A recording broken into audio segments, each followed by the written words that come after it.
இன்னைக்கு பயத்தோடு இருக்கிறீங்களா? இப்போ இந்த நொடி ஏசப்பா உம்மை நம்புறப்பா, இந்த பயத்தின் நடுவில் நம்ம நம்புறப்பான்னு சொல்லி பாருங்க. பயம் நீங்குகிறது. பயத்தின் ஆவி தேவன் உங்களுக்கு கொடுக்கவில்லை. எப்பேற்பட்ட பயமா இருந்தாலும் இன்றைக்கு விலகுவதாக. பிரியமானவர்களே, இயேசுவின் இன்ப நாமத்தில் மனதார வாழ்த்துக்கள். ஏசப்பா உங்களை ஆசீர்வதிப்பாருங்க.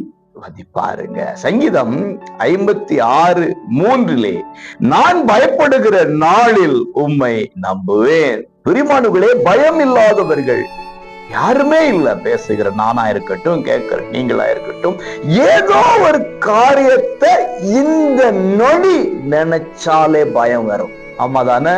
அப்படி பயப்படுகிற நாளிலே, பயப்படுகிற வேளையிலே, பயப்படுகிற அந்த நிமிடத்திலே அந்த பயத்தை யோசிக்காம, அந்த பயத்துக்கான காரியத்தை மனதுக்குள்ள கொண்டு போகாம ஆண்டவரை நினைத்து அவரை நம்பணும். ஆமென் சொல்லுங்க.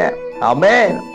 பயப்படுகிற சூழ்நிலை வரும். ஒருவேளை மருத்துவர்கள் ஏதாவது ஒண்ணு சொல்லிடுவாங்க, அல்லது போதகர் ஏதாவது ஒண்ணு சொல்லிடுவாரு, உங்க பக்கத்து வீட்டுக்காரங்க ஏதாவது ஒண்ணு சொல்லிடுவாங்க, உடன் பிறந்தவர்கள் நண்பர்கள் ஏதோ ஒன்று சொல்லிடுவாங்க, அல்லது சரீரத்தில் ஏற்படுகிற வியாதியின் மாற்றங்கள் உங்களை ஏதோ ஒரு பயத்துக்குள்ளாக்கும் போது கர்த்தரை நம்புங்க.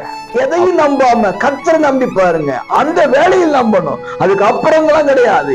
இன்னைக்கு நம்புங்க. இன்னைக்கு பயத்தோடு இருக்கிறீங்களா? இப்போ இந்த நொடி இந்த பயத்தின் நடுவில் நம்ம நம்புறப்பான்னு சொல்லி பாருங்க. பயம் நீங்குகிறது. பயத்தின் ஆவி தேவன் உங்களுக்கு கொடுக்கவில்லை. எப்பேற்பட்ட பயமா இருந்தாலும் இன்றைக்கு விலகுவதாக.